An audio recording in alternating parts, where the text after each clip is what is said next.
Chevella MP Ranjith Reddy తీరుపై మండిపడ్డారు BRS నేత కార్తిక్ రెడ్డి. పార్టీ కష్టకాలంలో ఉన్నప్పుడు అండగా ఉండాల్సింది పోయి మరో పార్టీలో చేరడం ఏంటి అంటూ ప్రశ్నించారు. బీఆర్ఎస్ అధినేత కేసీఆర్ అండదండలతో ఆర్థికంగా ఎదిగి ఇప్పుడు ఆయనకి ద్రోహం చేయడాన్ని విమర్శించారు కార్తిక్ రెడ్డి.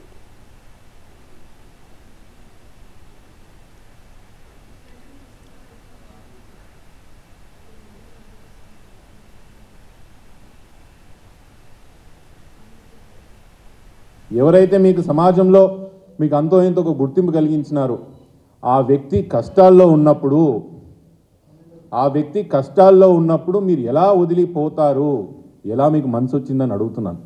కేసీఆర్ గారు ఎన్నికలు ఓడిపోవడం ఒక బాధ అయితే, ఆరోగ్య పరిస్థితి ఇంకో బాధ అయితే, ఎవరి కన్న బిడ్డైనా కష్టాల్లో ఉన్నప్పుడు ఎంత రాజకీయాలు ఉన్నా లేకపోయినా మన బిడ్డ ఇంట్లో దెబ్బ తాకితేనే మనం ఒక వారం 10 రోజులు ఆలోచిస్తామే. అట్లాంటి కేసీఆర్ గారి బిడ్డని ఈరోజు జైల్లో పెట్టడం జరిగింది, అరెస్ట్ చేయడం జరిగింది. ఇట్లాంటి పరిస్థితిలో నాయకుడు ఇబ్బందులో ఉండడమే కాదు, బాధలో ఉన్నప్పుడు ఎలా మీరు వదిలిపోతున్నారు రంజిత్ రెడ్డి గారు అని చెప్పి మీకు ప్రశ్నిస్తున్నాను. ఎలా మీకు మనసు వస్తున్నదని, అవకాశాల కోసం, స్వార్థాల కోసం మరీ ఇంత నయవంచన అవసరమా మీకు నేను అడుగుతున్నాను రంజిత్ రెడ్డి గారు.